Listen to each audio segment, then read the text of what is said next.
E aí, boa tarde. Bom dia.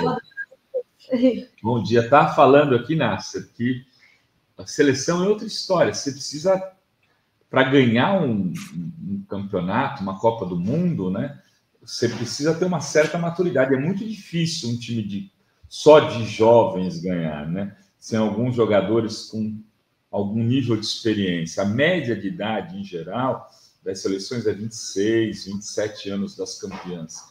Né? Tem um craque novo lá, como tinha o Mbappé na França em 2018, eventualmente tem, mas sempre tem uns caras mais, né, experientes. Essa seleção, a gente chegou, a seleção brasileira, essa geração parece que chegou no ponto nessa Copa. Agora a gente vai tirar as dúvidas aí nos próximos jogos, né? Mas ela parece estar mais madura. Não sei se você tem a mesma opinião que eu. Não, eu acho. Agora, o que você falou é fundamental. Não tem, vamos dar o nome, não tem um líder, né? Tem, evidentemente, um capitão, né? Estilo lá do nosso Carlos Alberto Torres, né? Do Dunga, que eu acho que precisa para equilibrar, né? E o Neymar, o problema é esse, quer dizer, ele é o mais experiente, mas eu não estou misturando as coisas, eu vou adiantar, mas ele não tem liderança, ele não tem, ele é instável em campo, ele é um cracaço e faz falta. Agora, ele não cumpre essa função que o Brasil precisaria ter, né? Eu não sei se é igual o Cristiano Ronaldo, né? Acho que a câmera do Nasser está com problema. A conexão, na verdade. Tua conexão está com algum problema. Congelado para gente. O áudio está bom, mas a imagem está congelada. De repente sai e entra sai de novo. Entra de novo. Não sei se você está com cabo aí, que você sempre faz, sempre dá tão certo. Boa, né? Hoje não, está cabo, no mesmo lugar. Vamos ver se, então, o Nasser volta com uma conexão melhor. Enquanto isso, olha só, quem estava comemorando aqui, o Lula com o Alckmin. Sexta tem mais, vai Brasil. Vai Brasil, né? Legal, né? Vamos ver aqui, acho que agora tá boa. Vamos ver, não, tá congelando. Vamos ver? Tá meio ainda congelando, Nasser, mas vamos lá. Não sei. Deve ser região aqui, né? Paulista. É verdade, você está aí pela Paulista. Mas estava falando da falta de liderança dessa seleção. Eu acho que faz falta. Você vê o Cristiano Ronaldo ontem, né? Ele, assim, não teve uma atuação discreta, mas a presença dele em campo, conversando com os jogadores, ele sempre faz isso, dá força para os mais novos, vai ali. Pô, Neymar nem abraçou o Richarlison direito. Pelo amor de Deus, gente. Que coisa infantil. Isso é coisa infantil, né? Então, esse é o problema da seleção. Tá bem ruim. Isso, Bicho, eu estou falando mal do Neymar, né? Tá censurado. Vamos tentar e vamos ver o que acontece. Vou deixar ele pequenininho. Mas deixar você menor. Nasser, antes de você chegar, não sei se você chegou a ver, a gente mostrou aqui vários vídeos da comemoração de outros povos da vitória do Brasil ontem sobre a Suíça, entre eles haitianos, em Gaza. São vários vídeos na internet. Sim. Mostra a galera comemorando a vitória do Brasil. O que isso significa? O Brasil é uma retomada do Brasil nessa... O Brasil voltou? Como que você vê essa comemoração pela vitória do Brasil? Eu acho que sempre teve. Sempre teve. Inclusive, quando houve o 11 de setembro, que fizeram uma imagem fake de Gaza, como se os palestinos estivessem comemorando o 11 de setembro, eles estavam comemorando uma vitória do Brasil. Eu acho que esse assunto a gente precisa... A primeira coisa é o seguinte, eu tenho dito isso, distinguir muito claramente. Quando nós estamos falando de Estado, de governo e de povo, de sociedade. Então, alguns fazem a confusão de propósito. A gente sabe, a Arábia Saudita, por exemplo, ataca, massacra os rebeldes houthis o TIS, no Iêmen. O que aconteceu? Quando a Arábia Saudita ganhou da Argentina, vários líderes úteis postergaram a vitória da Arábia Saudita. Né? Aí veio uma pressão tremenda em cima deles, que é um absurdo, porque eles estavam distinguindo, estavam falando que era o povo saudita, não estava falando do governo. Mas fizeram pressão em cima deles, foram lá e tiraram o posto. Né?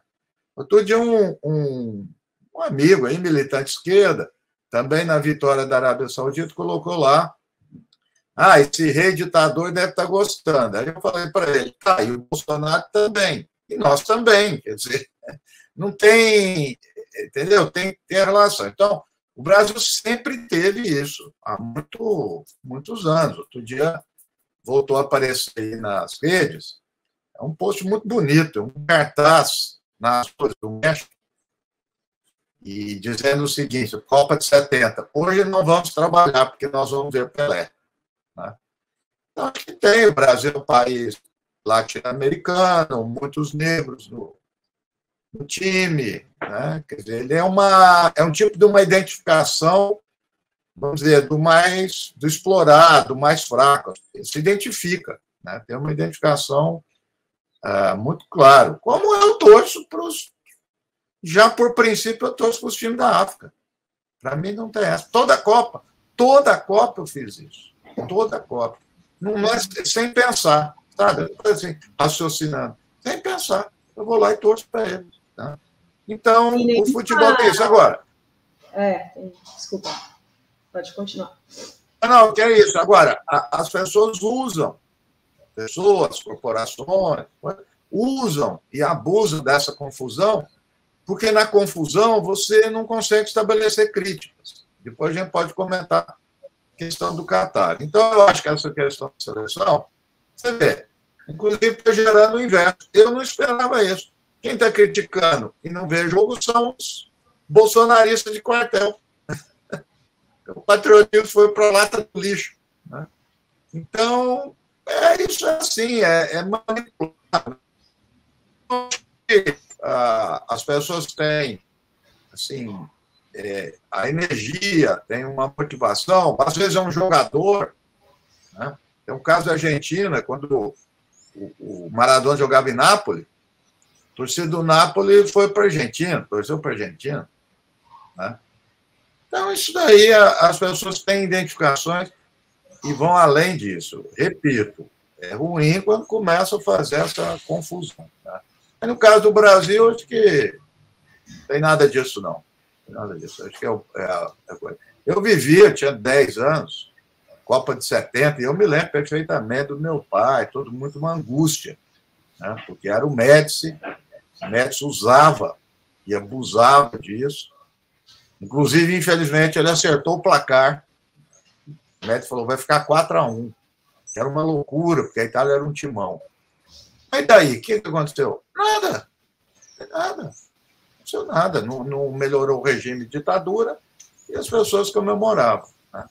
Então, é sempre um drama, um dilema, né, que aparece. Mas eu acho que essa identificação do futebol é importante com o futebol, com as pessoas, com o comportamento. Ô, Nasser, eu vou ter que te pedir para você tentar dar um boot de novo e voltar aí, porque está congelado, como se você não tivesse com a gente. Só o áudio. Só dar o áudio e isso acaba... Então, não sei se você dá um reset aí no teu... Às vezes, aqui o que eu faço é o modem. Ele desliga da tomada e liga de novo. Aí ele dá uma voltada. Modem, Deixa 10 segundos. 10 segundinhos, enquanto a gente lê uma notícia aqui, aí você volta. Isso aí. Então, já Nasser com a gente de novo. E vamos... o áudio tá bom, mas a imagem E tem muita gente que põe na televisão, né? Tem muita gente que está assistindo a televisão e a audiência empaca. É só ver. Não saiu aqui dos 2.000 porque é isso. O YouTube, ele não manda. Às vezes quem está aqui fala, não, tá legal. Mas o YouTube, ele não notifica e outras pessoas não assistem. Né? Mas ele tinha uns áudios aí, eu passei vários que diz respeito à transição, né? Sim. Temos aqui do Flávio Dino, José Guimarães, Baleia Rossi. Então, o Flávio Dino, ele fala uma coisa importante, aí depois a gente pode retomar com o Nasser, que é dando uma clara indicação de que vai ter uma mudança bastante... vai ter uma mudança nessa questão dos CACs e das armas. Vamos pôr o áudio dele. O tema das armas, que vamos debater intensamente, não tanto no que se refere ao período que virá depois de janeiro, mas sobretudo as regras de transição entre o regime vigente e o novo regime. Vamos debater acesso à justiça, vamos debater a estruturação do SUSP, do Sistema Único de Segurança Pública. Então vamos fazer esse diagnóstico, vamos consolidar no primeiro relatório, entregar no dia 29 e o outro relatório no dia 10 de dezembro. O Flávio Dino, que é cotadíssimo para assumir o Ministério da Justiça, né, Rovai? Sim, é cotado, é favorito e deve ser anunciado com muita brevidade, né? Então, assim, eu duvido que qualquer outra pessoa acabe tirando o Dino desse cargo. Ele é o novo ministro da Justiça e o que ele está anunciando é muito importante. Vai mudar a legislação em relação à questão das armas. Será que ele vai deixar esses caras que estão aí nos quartéis ainda mais bravos, né? Ou vai esses mais radicalizados, né? Que são os que defendem essa coisa absurda, né? De liberada das armas. Tem também aqui o José Guimarães, deputado federal do PT do Ceará, que também está na transição, que deu entrevista exclusiva aqui também para o Eduardo Meirelles, diretamente lá de Brasília. Meirelles que entra daqui a pouquinho aqui ao vivo, né? Então vamos ouvir. A matéria, quando vai tramitar, ela vai naquilo que é interesse dos autores. O interesse dos autores é a PEC de 175 bilhões e 4 anos. A negociação vai definir o tamanho disso, que caberá aos senadores negociarem. O senhor acredita que, indicando oficialmente esse apoio à recondução do Lira, isso abre caminho para um cenário mais vantajoso? A PEC já estava precificada na Câmara, desde a primeira reunião com o Lira. Isso independe de apoio ou não ao Lira.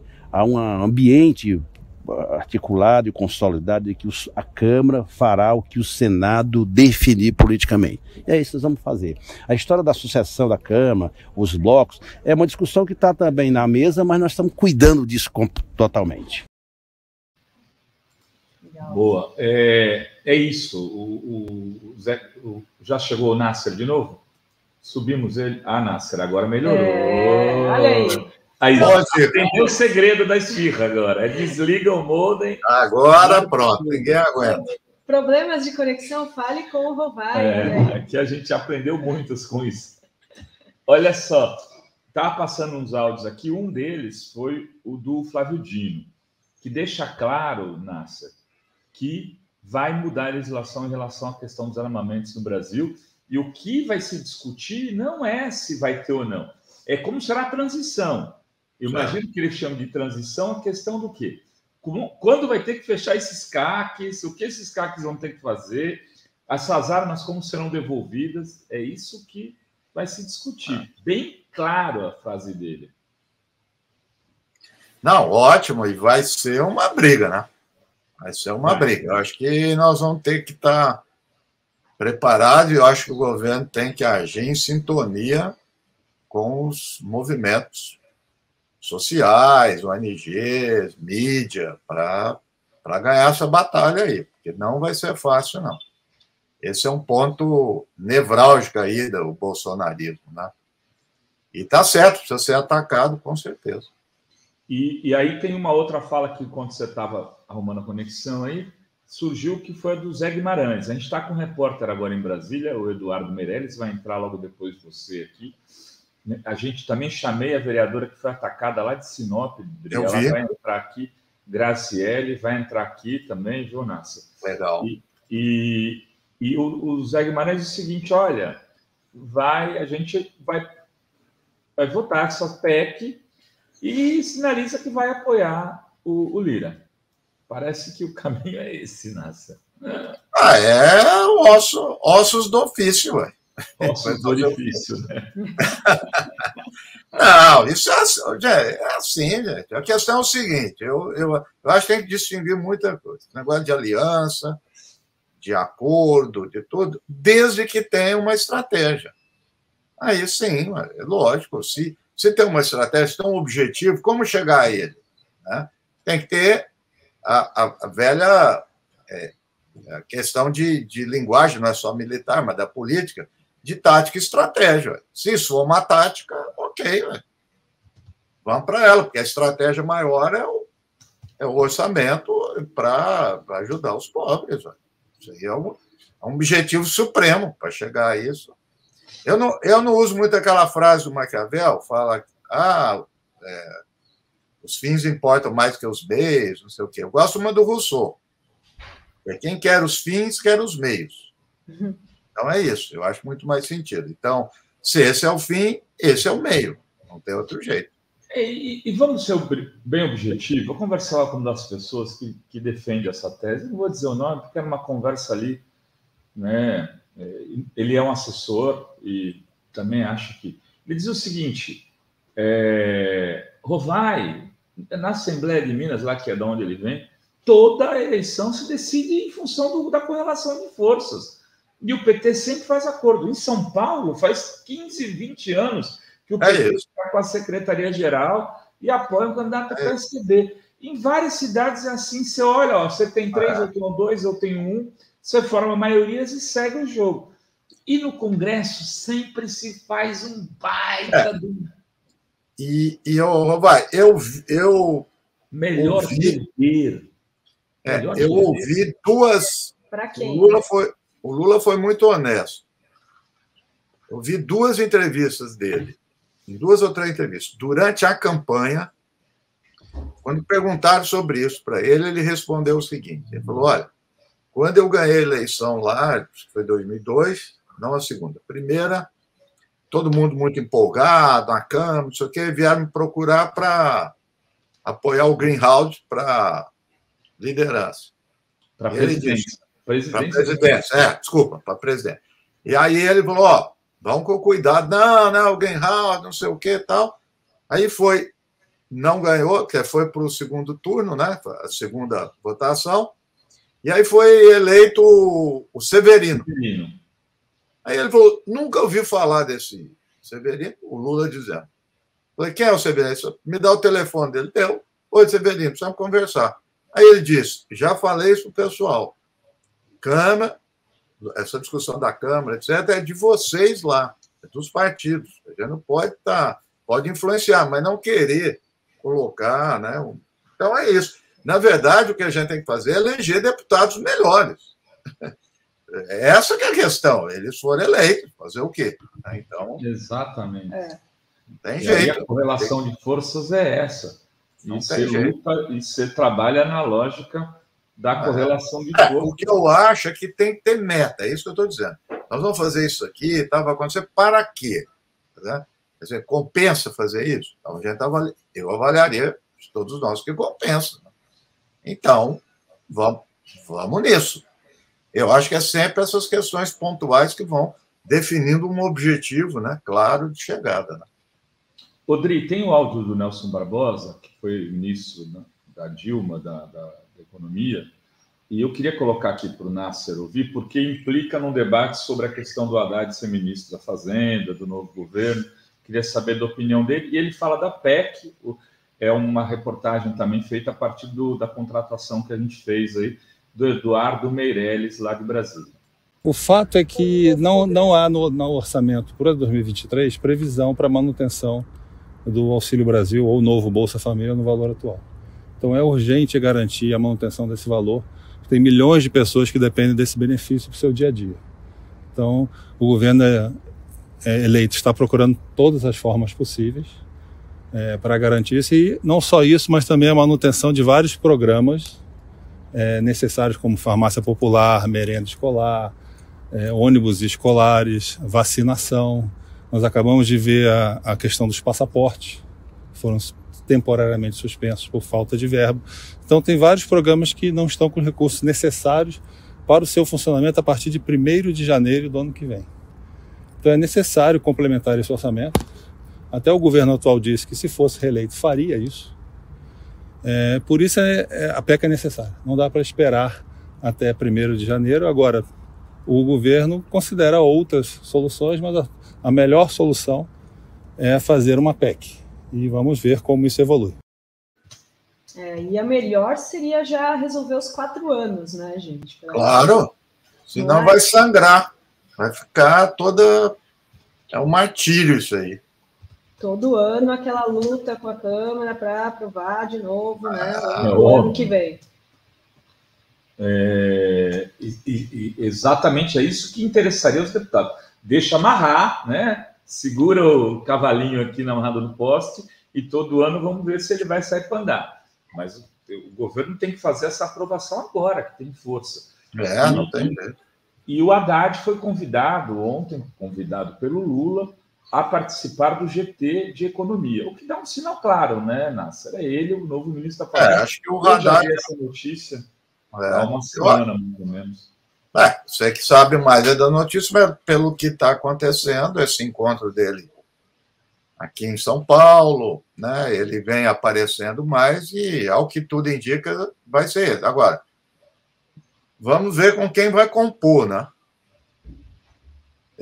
Porque sempre vamos dizer, um certo poder dual na economia, né? Então, vamos ver quem vai ser o outro. Né? Sinalizar aí o Pérez falando do Pérez Sarida, né? Mas ele está negando. Quando nega assim também... Não, ele não negou, né? Ele falou que não quer, não está atrás de cargo. Eu não quero, né? Não quero, essa história toda. Agora, o Banco Central também é importante, né?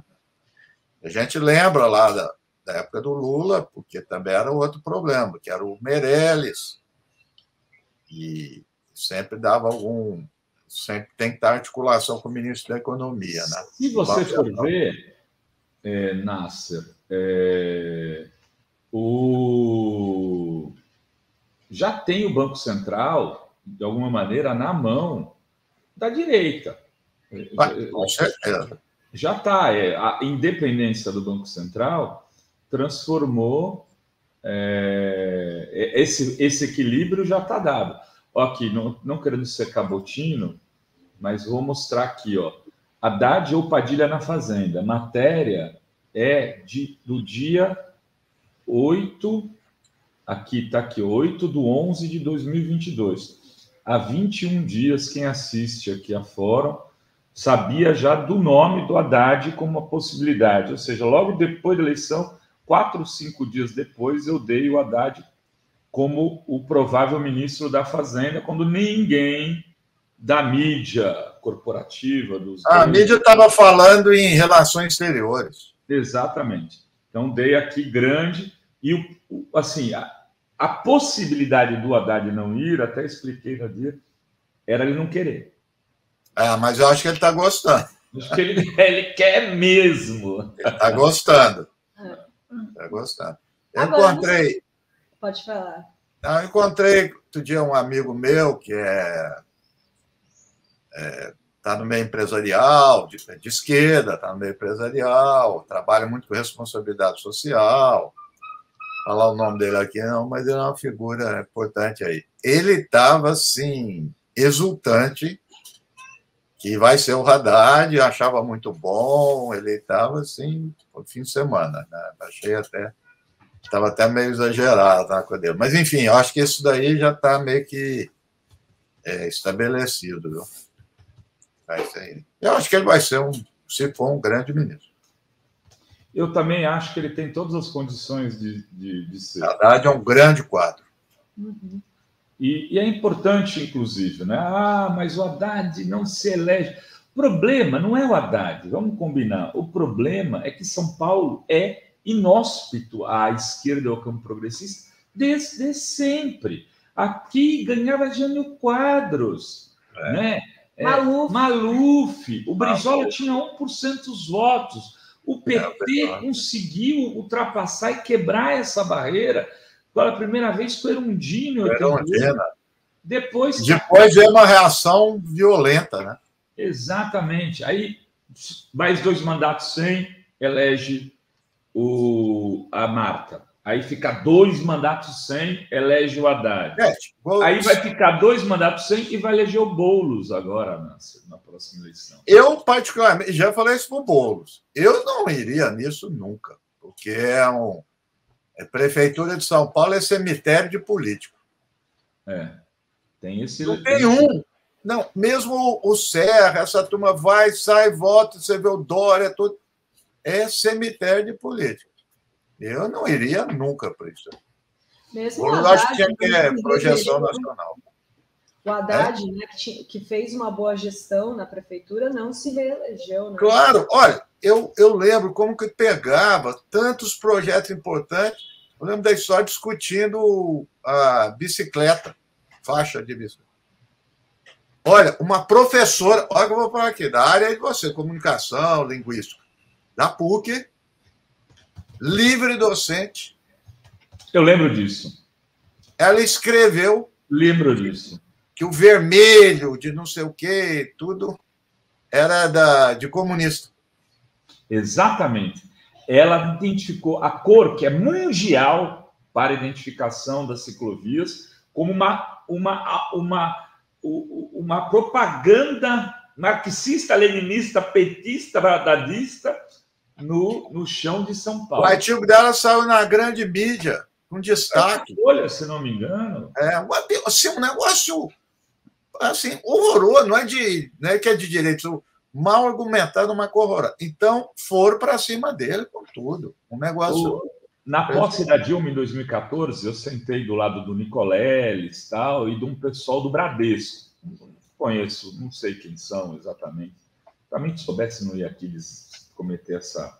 E aí, eles estavam conversando sobre a questão da Haddad. Um dos caras pegou e falou lá, provavelmente um dos grandes diretores do Bradesco, está dentro da posse, falou, olha só, é excelente isso. É maravilhosa essa cruz, só que eu não posso dizer isso, não apanho nos jantares dos amigos. Se eu falar isso, eu apanho. Porque tem que ser contra, como ela tinha que ser contra fechar a Paulista, ou abrir, né, como a gente falava. Não, qualquer coisa. E você vê. É claro que tem, a gente sabe, eu sempre faço esse preconceito de classe, tem tudo. Mas você vê, o Haddad é classe média. Fez USP, mestrado e doutorado na USP. Né? Foi São Francisco e depois ciência política. Quer dizer, o que tem contra ele? Assim? Não sei. Então, tem também uma sobreposição de variáveis. Aí é a sigla que representa. Porque aí você pode falar assim, não, mas o Lula é um burro, não estudou, né? É um peão, não se cachaceiro. O Haddad não gosta de cachaça, que eu saiba. Não tem nada. Um vinho. Olhe lá, quer dizer, o que é o hábito da burguesia. Tem 3 faculdades, mestrado, doutorado em algumas delas, e fala francês, inglês, português, espanhol. Ele é o perfil que seria... É o cara para casar com a filha e a filha do cara. Mas aí, não adianta, velho. É isso aí. Partido, né? É o partido. É o imaginário do partido, né? É lógico. Deixa eu agradecer aqui o Juliano Lanza, que mandou aqui esse inloco em Brasília, extenso a você, Drídio, que ele falou que ia mandar o Rovai para Brasília. Eu falei, mas aí vai ficar que nem a Conja, pô. Vai mandar o Rovai e vai separar. Vai me separar. Manda aí, ele falou que vai me mandar também para Brasília.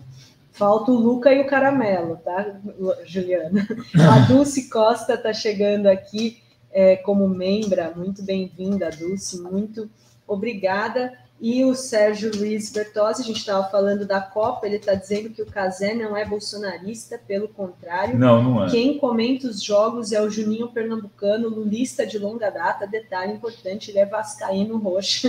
E gosta muito do Santos, sempre elogio o Santos, que é o time do Reginaldo Nasser. Eu não me posiciono, porque eu sou jornalista, eu não posso...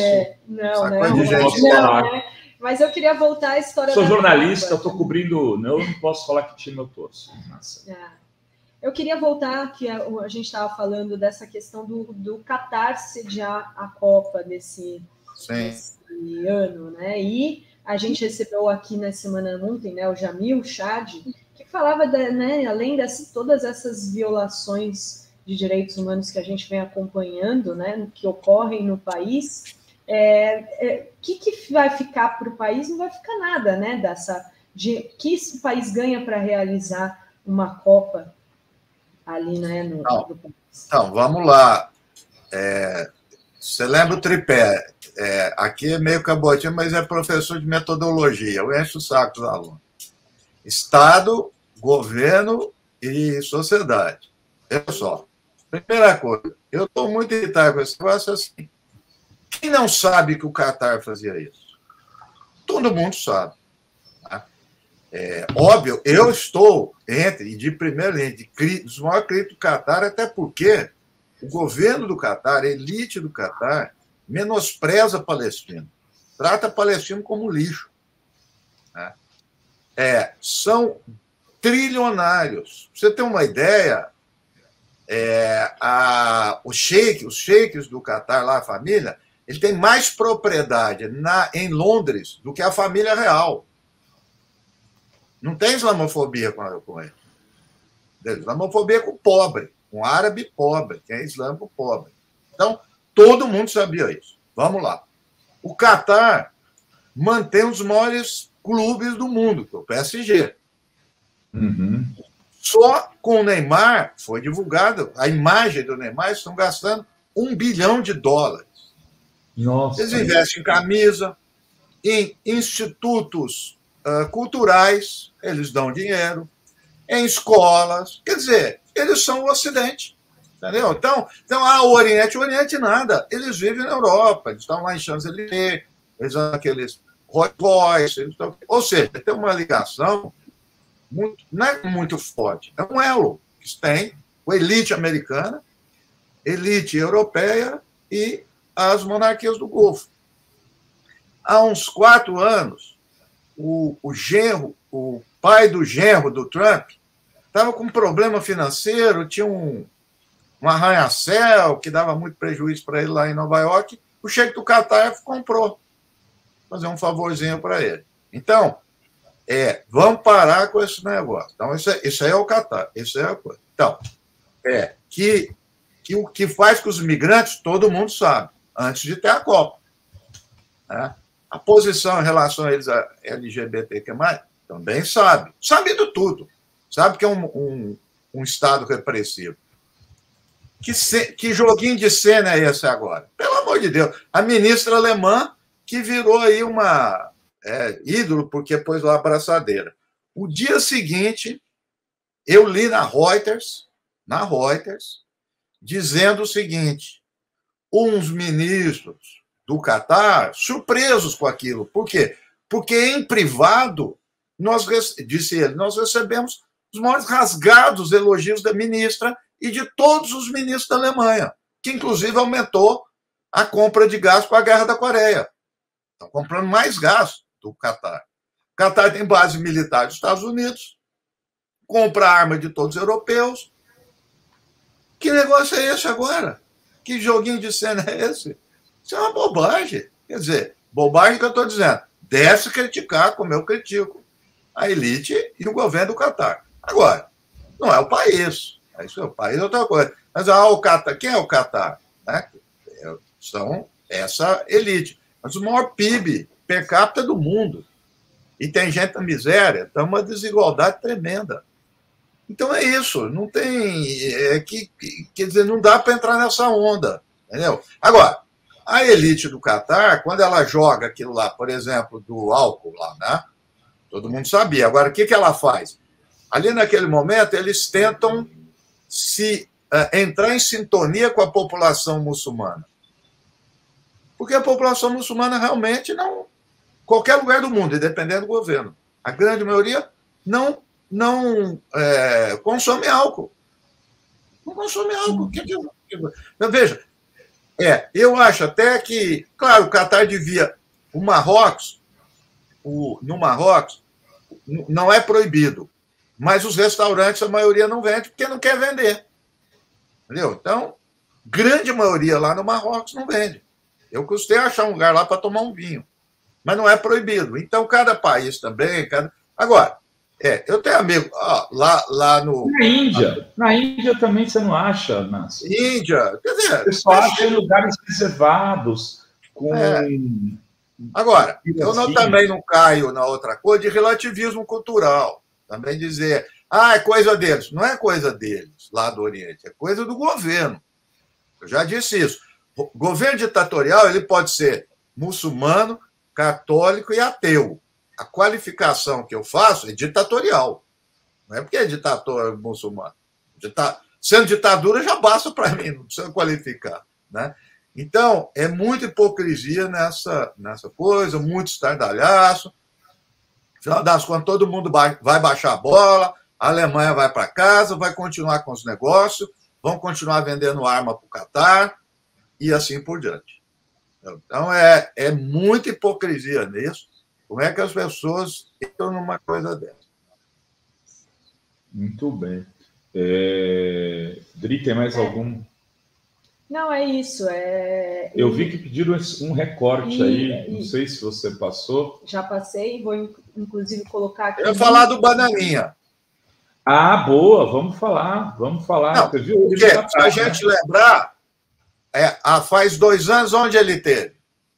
Ele em Dubai. Então, ou seja, quem que ia para lá também? O Dória. Então, ou seja, isso não são fatos, isso que eu queria colocar, isolados. Ou seja, uma elite política, econômica e tal, no mundo, que se articula, mais do que a palavra é outra, é cimentada essa relação com essa elite, em geral do mundo árabe, mas principalmente do Golfo Pérsico. Todo mundo sabia. Então, é um lugar muito propício para esse tipo de gente, igual o Bananinha, a turma do Trump e outros. É muito propício. Então, lá é o lugar deles. Ele está no lugar certo. Agora, não tem nada a ver com a sociedade, não tem nada a ver com o povo, não tem nada a ver com os árabes, nem com o muçulmano, não tem nada a ver com isso. Eu conversava com um amigo que estava trabalhando e morando no Emirados Árabes e que esteve junto quando o Bolsonaro recebeu, e é uma pessoa de direita, mas quando o Bolsonaro foi recebido lá pelos emir, pelos sheiks, lá por todo mundo, tal, no Emirados Árabes, com uma delegação enorme, não sei se você recorda, foi com uma delegação enorme. Esse cara falou assim, olha, engraçado, porque eles não estavam nem preocupados com negociação, com questão de negócios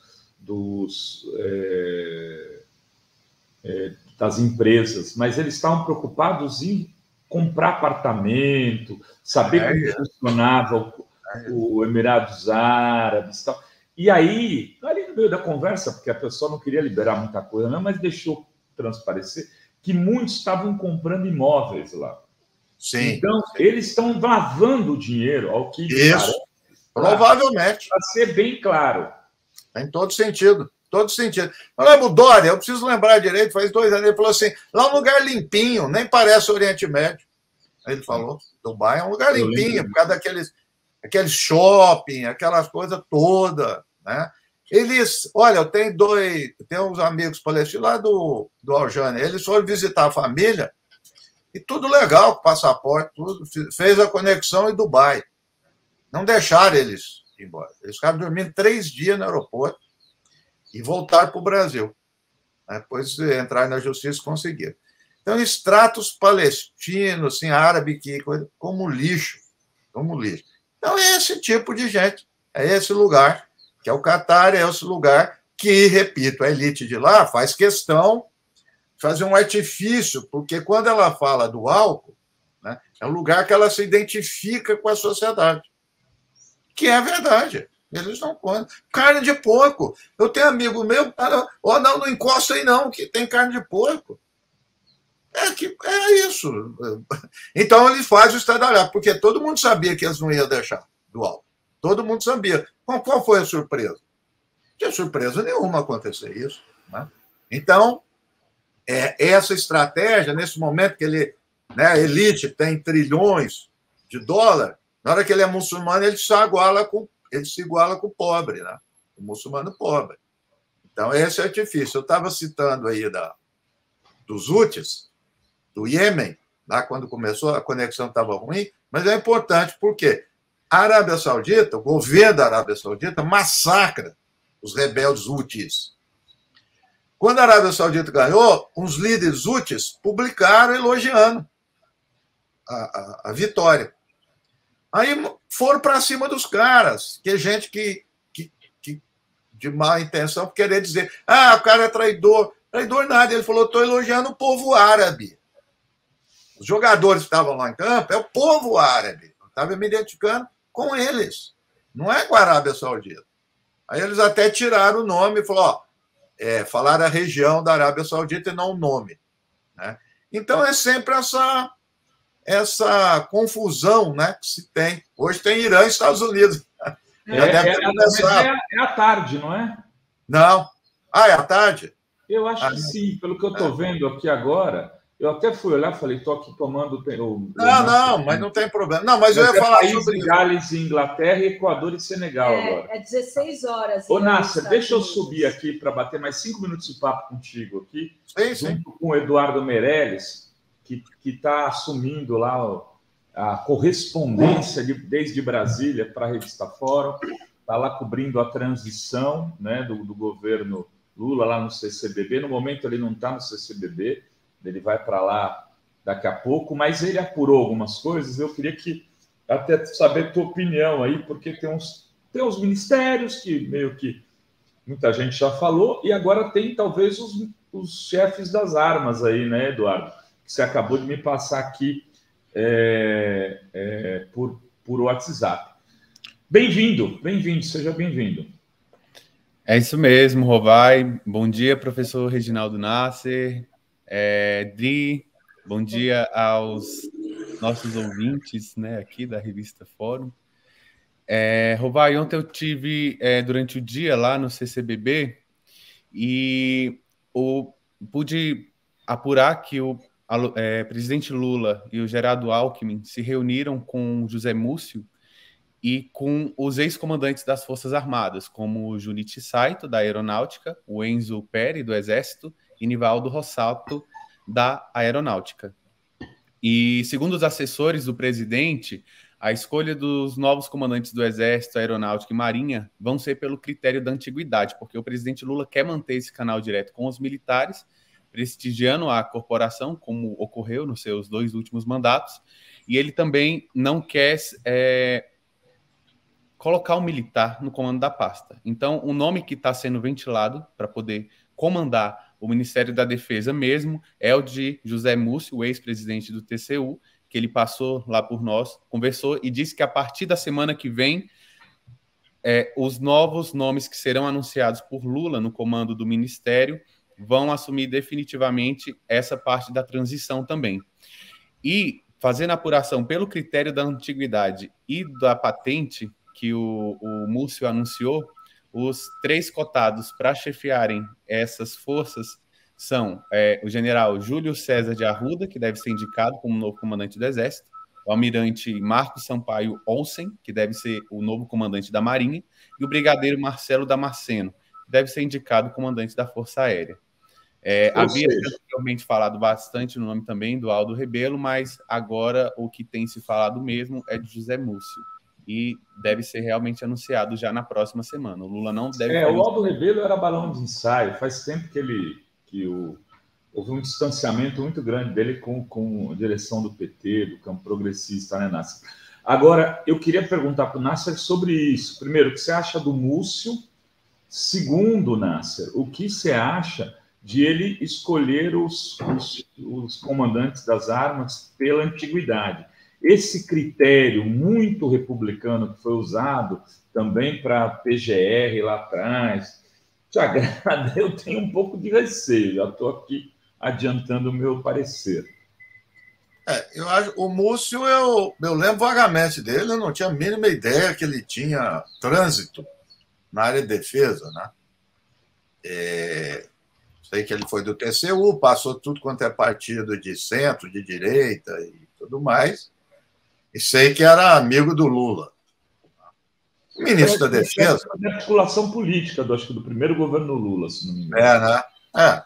O ministro da Defesa, aqui no Brasil, eu diria, tentando encontrar uma imagem, ele é um mediador entre o presidente e as forças. Não adianta a gente dizer que o ministro da Defesa tem autoridade. Sinto dizer isso, não tem autoridade nenhuma, são as forças que mandam, e ele é um apaziguador, um diálogo, testa ali, vai ser isso com o Lula. O Lula é as forças a todo o tempo. O Tancredo dizia o seguinte, Tancredo Neves, a gente só faz reunião quando está tudo decidido. Então, se o critério é antiguidade, porque já está decidido antes, não foi elaborado pelo Lula. Eu acho que é o inverso. As forças vão dizer qual é o critério, eles vão conversar e vai ser adotado. Infelizmente é isso. A gente precisa ter isso como claro, que vai ser isso. Agora, eu queria um pouco além dessa coisa, um outro dia a gente volta para refletir, não é a minha área de pesquisa, mas eu sempre leio, acompanho, tem outros colegas, mas eu vejo que nós estamos passando por um momento, eu ia falar interessante, mas é um momento delicado, mas eu acho que importante, porque assim, ensaiou-se todo momento falar a palavra golpe, vários chefes militares incentivaram, estão incentivando, né? Está explícito, está claro, tá? E não foram além. Então, assim, se você não precisa jogar truco nem pouco, se você blefa, se você truca muito e não acontece, para mim é sinal de fraqueza. Já demonstra. Então, a fraqueza está onde? A fraqueza está na sociedade. Então, eu tenho outra visão. Eles reavivaram um apoio aos militares de forma intensa, e é verdade. Os cartéis estão demonstrando isso. Mas não vai para lugar nenhum, porque os próprios militares estão com receio de assumir liderança. Eles não estão assumindo a liderança. Eles jogam umas frases, falam e tiram o time de campo, porque eles sabem que tem resistência dentro do país e fora. O Mourão, numa entrevista, foi uma linha, ele disse isso. Alguém falou lá de contestado, ele falou, não é bom agora não, porque nós não temos apoio internacional. E é verdade. Então, é isso também. Nessas pequenas questões internas, eles vão continuar, como sempre tiveram. Mas eu acho que é um momento realmente que eles... É paradoxal. Ao mesmo tempo que parece que é forte, eu acho que eles estão demonstrando fraqueza. Né? E quem eles colocaram lá, que é o Bolsonaro, está decepcionando as armas. Né? Eu vejo o inverso. Eu sigo o Marcelo, que não sei se você já conversaram com ele, que é muito bom, tenente-coronel, que escreve bastante sobre isso, e disse que não é o Bolsonaro. Eles usam o Bolsonaro. Eles, que é o Partido Militar. É o Partido Militar, a organização que usa o Bolsonaro. E ele está decepcionando. Porque faz tudo esse auê e não fala nenhuma palavra lá com os cadetes. O Mourão foi lá falar, ele nem olhou o Mourão. Tá? Então, eu acho que eles estão no momento, eles vão baixar a bola. Muito bem. Ô, Eduardo, mais uma coisa. Tem aí, a gente soltou uma matéria agora que alguns ministros já estão praticamente certos e a questão da PEC, né? Então, queria que você falasse sobre isso. A gente já está aqui com a Adriana Dias e com a vereadora Graciele lá de Sinop, para a gente abrir um segundo bloco daqui a pouco. Mas antes, queria que você desse essa última entrada aí. E aí, daí, você já está indo para o CCBB, vai ter mais reportagem. Hoje, provavelmente, você entra ao vivo também aqui no Jornal da Fórum, junto com o Miguel, para dar mais algumas notícias. Mas diga lá, Eduardo. Sim, exatamente. Nesse momento, o GT do Trabalho está reunido lá no CCBB, né? E eles vão discutir entre algumas das pautas que estão para serem conversadas lá, o retorno da contribuição sindical, enfim, e a gente vai para lá apurar. Mas quanto aos novos ministérios, o que está definido, em tese, é que o Rui Costa, o governador da Bahia, deve ficar, de fato, na Casa Civil. A senadora Simone Tebet vai para o Desenvolvimento Social e a ex-ministra Marina Silva para o Ministério do Meio Ambiente ou o novo ministério, né, que pode ser criado, da Autoridade Climática. Quanto à PEC, quero uma coisa... E o Haddad para a Fazenda, né, Eduardo? Exatamente, o Haddad para a Fazenda. E uma coisa que estava ainda indefinida e que o Alckmin, o José Serra, paralelamente protocolou ontem, é a questão da PEC fura-teto, né? Pedi até uma atualização aqui para a nota que a gente tinha publicado, porque ontem, quando o relator geral do orçamento, o senador Marcelo Castro, saiu de uma reunião que teve às 18 horas com a cúpula do MDB e o presidente Lula lá no CCBB, ele decidiu já protocolar a PEC no Senado sem o acordo prévio com os congressistas. Então, ele protocolou, havia 18 assinaturas quando ele fez isso, e hoje, já por volta das 11h40, já tinham 29 assinaturas confirmadas. E precisa de 28, né? Precisam de 27. A 27ª foi do Sérgio Petecão, a 28ª da Rose de Freitas, e agora, por último, o Eduardo Braga, do MDB da Amazonas, assinou também. Então, a PEC vai começar, ela já tem número, é a PEC 32, deixa de ser um PLN, passa a ser uma proposta de emenda à Constituição. A primeira fase dela no Senado é na CCJ, cujo presidente é o Davi Alcolumbre, e ele pode chamar para si o protagonismo dessa PEC, para ser o relator, ou ele pode designar lá o Alexandre Silveira para relatar essa PEC também.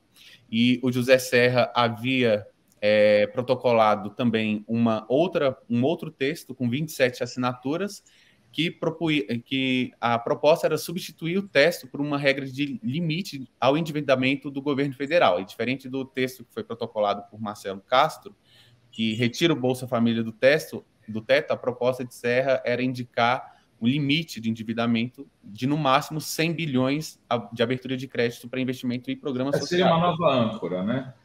Isso. Enfim, Nasser, ou seja, as coisas estão se encaminhando, né? Às vezes já tem mais uma PEC aí do senador do MDB, que é o Marcelo Castro, muito lulista, vai, pelo jeito, resolver essa parada. E o Rui Costa indo para a Casa Civil, o que o Lula está dizendo, ao meu ver? Que ele não quer um político clássico, mas ele quer um executivo, um cara que execute, que é um pouco o papel que a Dilma tinha, né? De gestora. Ele deve entender, o Rui Costa, mais nesse espaço de bom gestor. Você entende desse jeito também, Nassa?